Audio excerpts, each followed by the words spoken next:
Amen. Praise the Lord. Tayo po'y dadako sa pinakamahalagang bahagi ng banal na programa ng ating mahal na Panginoon, ang pag-aaral ng salita ng ating mahal na Panginoon. Ito dadalhin ng ating beloved ordained preacher, beloved brother Boy Kaluya. Amen. Purihin po ang ating pinakamamahal na Panginoon. God bless you po sa ating beloved MC, beloved brother Freddy. At ang pinakamataas na pagsamba, pinakamataas na pagpupuri, pagluwalhati, karangalan at kadakilaan ay pinaaabot po natin sa ating dakilang Diyos, ang ating pinakamamahal na Panginoong Jesucristo. At patuloy po natin inaalala mga hindi malilimutang aral na ating beloved Pastor Evangelist Wildy Estrada Almeida at gayon din sa ating beloved Assistant Pastor Lina C. Almeida. Nagpapaabot po ako ng pagbati sa mga minamahal na beloved children, the Almeida family, mga apo, mga manugang ng ating beloved Pastor at sa lahat ng mga kapatiran po natin Luzon, Visayas, Mindanao, makapatiran natin dyan sa dakong ng Cavite, makapatiran sa dakong ng Bulacan. Marami po tayong mga taga-panood dyan sa ating mga kapatiran sa ibang bansa, sa ibayong dagat, sa Canada. Marami po tayong mga manonood at na nakikinig sa ating pong banal na gawain. Purihin po ang ating mahal na Panginoon, maminamal tayo po makiisa muna upang minsan pa gumabay at kumilos ang ating pinakamamahal na Panginoon habang pinakikinggan po natin ang kanyang mga banal na salita. Manalangin po muna tayo mga minamahal. Opo, dakila at papagpala po naming Ama Diyos na makapangyarihan sa lahat. Sa makapangyarihan pangalan ng aming pinakamamahal na Panginoon Jesus. Minsan pamalapang kami po humingi ng kapatawaran sa aming mga pagkukulang, sa aming mga kamalian, sa aming mga kasalanan. Patawarin mo po kami. Linisin mo po ang aming mga puso. Gawin mo kaming karapat-dapat magdala at magatid ng mga banal na salita, mahal na Panginoon. Bigyan mo ng pananampalataya ang mga nakikinig at nanonood. Nawa bago matapos ang banal na programang ito, makamtan po nila ang kagalingan, malapan ng kalamataglay na karamdaman, kalutasan ng mga problema, anuman po ang kalamain nilalapit, pagimalaan mo po sila. At amin sinasaway ang gawa ng kalaban, demons of unbelief and doubts, demons of hindrances, we bind the power of darkness in Jesus' name. Amen and amen. Purihin po ang ating pinakamamahal pa ng maminamal ka. Hindi buksan natin ang dalawang pambungad na talata dito sa 1 Pedro Kapitulo 2, talatang 2 at dito sa 2 Pedro 3:18. Dito po sa 1 Peter chapter 2 verse 2. Gaya ng mga sanggol na bagong panganak ay nasain ninyo ang gatas na walang daya na ukol sa Espiritu, upang sa pamagitan nito ay magsilago kayo sa ikaliligtas. Dito po sa 2 Peter chapter 3 verse 18, dapat magsilago kayo sa biyaya at sa pagkilala sa ating Panginoon at tagapagligtas na si Jesucristo. Sa mga kanya nawa ang kalwalhatian ngayon at magpakailanman siya nawa. Amen. Purihin po ang ating pinakamamahal pa naman minamahal ang ating pong paksa ay pamamagatan po nating guides for growth. Ang gabay sa paglago, maminamahal. Dito po sa mga talatang binasa po natin, ang tinutukoy po dito, maminamahal, na walang yung gatas na walang daya na ukol sa espiritu na nakapagpapalago, mga minamahal na ating pananampalataya para sa ating ikaliligtas. Walang iba po kundi ang banal na salita ng Diyos. Yung ating patuloy na pakikinig, yung pong ating patuloy na pagbabasa, at higit sa lahat, yung pinamumuhay po natin ang mga banal na salita ng ating pinakamamahal na Panginoon. Ito po yung utos ng ating dakilang Diyos, maminamal, magsilago tayo sa biyaya, sa pagkakilala sa ating Panginoon at tagapagligtas, ang ating pinakamamahal na Panginoon Jesucristo. Inuutos niya, maminamal, wag po tayo manatiling baby in Christ. Gusto niya magsilago tayo. Gusto niya, maminamahal, na paglipas po ng 3 taon, maminamahal, dapat tayo po yung mga malalago na sa pananampalataya. Kaya nga, kung ang alaman na hindi nadidiligan at hindi nasisikatan ng araw, ay natutuyo, namamatay, maminamal. Ganun din, kapag ang mga mananampalataya po ay tumigil na sa pakikinig ng salita ng Diyos, tumigil na sa pagbabasa ng banal na kasulatan. Kaya nga kung paano ang puno ay lumalaki, ang alaman ay lumalago, dapat ang mga mananampalataya, maminamal, ay nagbubunga, lumalago at nagmamature sa paglilingkod sa Diyos. Kasi sabi ng banal na kasulatan, maminamahal, kapag ikaw po ay bagong mananampalataya, ang tawag po, maminamahal ang ating pong buhay, sabi, first new birth. Tayo po'y mga bago mananampalataya, yan po'y bumilang lamang ng mga 6 months, pababa. At unti-unti po tayong lalago, growth then maturity. Lalago tayo hanggang tayo po'y mag-mature. Kung mababasa nyo ang Lucas, Kapitulo 13, talatang 6 hanggang 9, maminamahal, 3 taon lamang po inaasahan na ng mahal na Panginoon ng bunga, maminamahal. Ang mga bunga ng mga mananampalataya ay lumalago na. Ibig sabihin ng ating pong pagiging Kristiyano ay nagmamature na. Maminamahal, 3 taon pa lamang inaasahan na ng ating dakilang Diyos na lumalago po tayo sa pananampalataya. Kaya nga, kung mababasa niyo po ang 2 Corinthians chapter 4 verse 16, sabi rito, kaya nga hindi kami nangihimagod, bagamat ang aming pagkataong labas ay pahina, ngunit ang aming pagkataong loob ay nababago araw-araw. Bagamat tayo po habang tumatanda, habang nadadagdagan po ang ating pong edad, ay tayo po'y nangihina, pero yung ating buhay spiritual, yung pagkataong loob, yung ating mga kaluluwa, yung ating espiritu, ito po, maminamahal, ay nababago araw-araw. Ibig sabihin, lalo po tayong napapalapit sa Diyos. Dapat lalo po tayong umiinit, lumalago sa ating pananampalataya, sa ating pinakamamahalang Panginoon. Sabi nga po rito, hanggang si Kristo'y mabadha sa inyo. Sabi ng Galatia 4:19, hanggang si Kristo ay mabadha sa inyo. Until Christ be formed in you. Hanggang si Kristo ay maging katulad natin. Yan ang ibig sabihin na mabadha sa inyo. Until Christ be formed in you. Ibig sabihin yung karakter ng mahal na Panginoon ay makita sa atin bilang mga mananampalataya. Yan po ang ibig sabihin ng Galatians chapter 4 verse 19. Kaya dito po, maminamahal sa banal na kasulatan, what must I forsake if I am to become a matured Christian? Ano yung mga dapat po nating iwan? Ano po yung mga dapat natin talikuran upang tayo po maging mabunga at malagong mananampalataya? Kung mababasa nyo po rito sa 1 Pedro, Kapitulo 2, talatang 1, maminamahal dito po ay specific. Inisa-isa po, maminamahal, ang mga dapat po nating iwan, maminamahal, sa banal na kasulatan para tayo po maging malago sa paglilingkod sa Diyos. Kaya hindi, basahin muna natin to. 1 Pedro 2:1. Dito sa 1 Peter chapter 2 verse 1, kaya't sa paghiwalay ng lahat ng kasamaan at lahat ng pangdaraya at pagpapaimbabaw at mga pananaghili at ng lahat ng paglalait. Amen. Amen.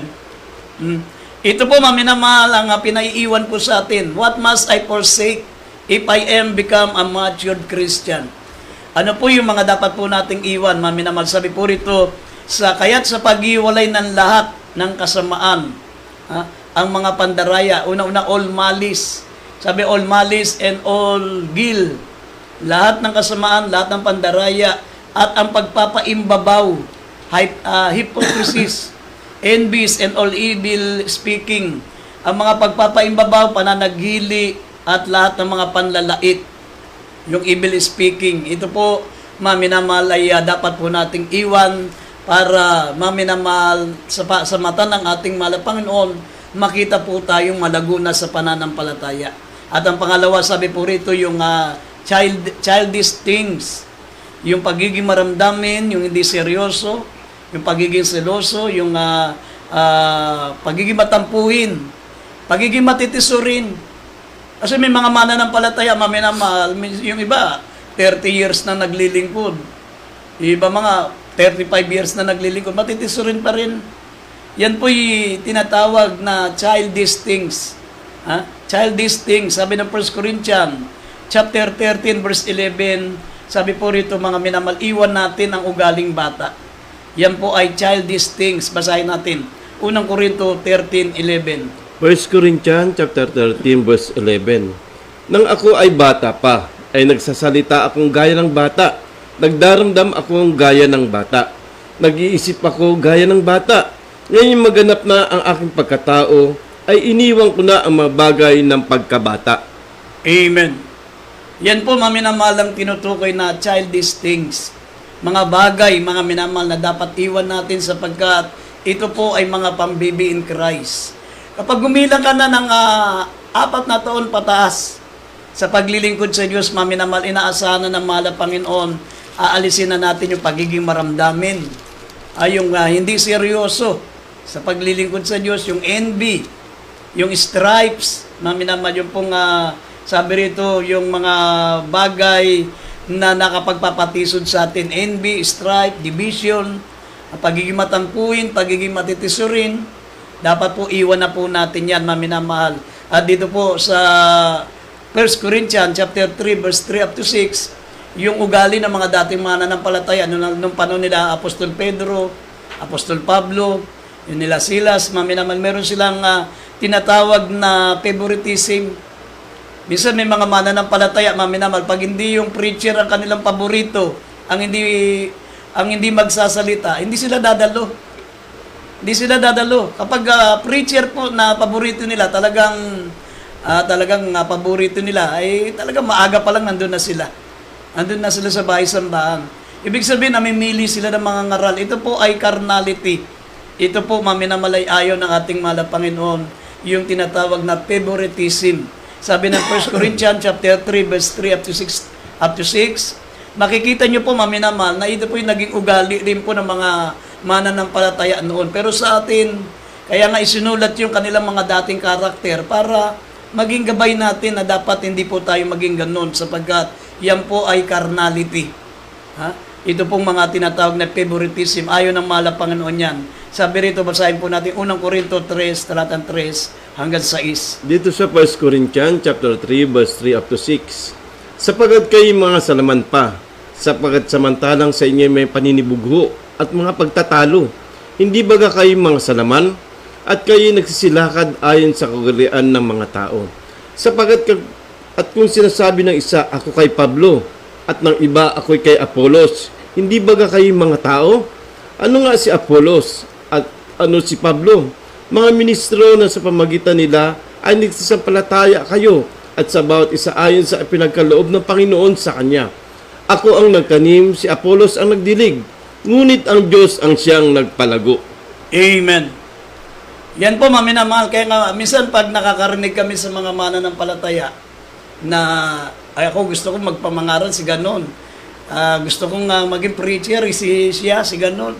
Andaling maunawaan. Hindi yan, maminamahal, ang inaasa ng ating pinakamamahal na Panginoon. Yan po'y patunay, maminamahal, na tayo po ay nag-uugaling bata. Yan po'y child, tinatawag na carnality. Maminamahal. Hindi ganyan ang inaasa ng ating pinakamamahal na Panginoon, gaya ng sinasabi ng Biblia. Hindi kami nalulungkot, maminamahal, dahil kami hindi nyo paborito. Hindi ganun. Patunayan, kahit kami ang sasabihin nyo paborito nyo, maminamahal, masasaktan po ang aming damdamin. Kasi nga, ang nakikita namin, hindi po kayo, mga minamahal, nag-matured sa paglilingkod sa Diyos. Hindi kayo mabunga. Ang gusto po namin, mga minamahal, na makita sa inyo, yun kayo lumalago. Kayo po yung nagbubunga sa paglilingkod sa Diyos. Kaya sabi po rito, mga minamahal, sabi ni Apostol Pablo, samantalang sa inyo may mga paninibugo at mga pagtatalo, hindi baga kayo nasa laman pa? Kayo nagsisilakad ayon sa kaugalian ng mga tao. Sapagat sinasabi ng isa, ako kay Pablo, at ang iba naman, ako ay kay Apolos. Hindi baga kayo yung mga tao? Sabi rito, ano nga ba si Apolos? Ano nga ba si Pablo? Sila yung mga ministro. Nasa pamagitan nila ay nagsampalataya kayo at sa bawat isa ayon sa ipinagkaloob ng Panginoon sa Kanya. Ako ang nagtanim, si Apolos ang nagdilig, ngunit ang Diyos ang nagpapalago. Dapat, maminamal, nakapokus po tayo sa ating dakilang Diyos, maminamahal. Kung makikita nyo po, maminamahal, dito po sa banal na kasulatan, ayon ng ating pinakamamahal na Panginoon yung tinatawag po, maminamahal, na hindi tayo lumalago. Yung, sabi nga, nagsipurol po tayo sa ating pong pakikinig. Tayo po ay hindi pa kailangan kumain ng matigas. Ibig sabihin, maminamal, hindi naging malago ang ating paglilingkod sa Diyos. Kaya nga yan po, mga dapat nating iwasan. What must I forsake if I am become a matured Christian? Yan po ang mga binanggit po natin yan, maminamahal. Yung malice, all guilt, hypocrisies, envies, sabi, childish things, envy, strife, division, carnality, favoritism. Yan po, mga minamahal, ay patunay lamang na hindi pa po tayo lumalago, hindi pa nagbubunga ang ating paglilingkod sa Diyos. At ang sabi pa rito, mga minamahal, sa Hebrews 5, verse 11 up to 13, sabi yung being dull of hearing. Hindi tayo lumago sa ating pong pakikinig ng mga banal na salita ng Diyos. Basahin po natin Hebrews 5:11 up to 13. Dito sa Hebreo chapter 5 verse 11 up to 13. Tungkol sa kanya ay marami kaming sasabihin at mahirap na saysayin. Palibhas ay nagsipurol kayo sa pakikinig. Sapagat nang kayo nangarapat ng maging mga guro dahil sa kaluwatan, ay muli kayong nangailangan na kayo turuan ni numan ng mga unang simulain ng aral ng Diyos at naging tulad sa mga nangailangan ng gatas at hindi pagkaing matigas. Sapagat bawat tumatanggap ng gatas ay walang karanasan sa salita ng katwiran, sapagat siya'y isang sanggol. Amen. Yan po, maminamalan sinasabi ng Biblia. Yung being dull of hearing and are become such, have need milk and not strong meat. Ibig sabihin, tumagal na sa paglilingkod sa ating mahal na Panginoon, maminamahal ang kanyang dapat mapakinggan pa yung mga gatas. Wala pang mga ikalalago, hindi pa lumalago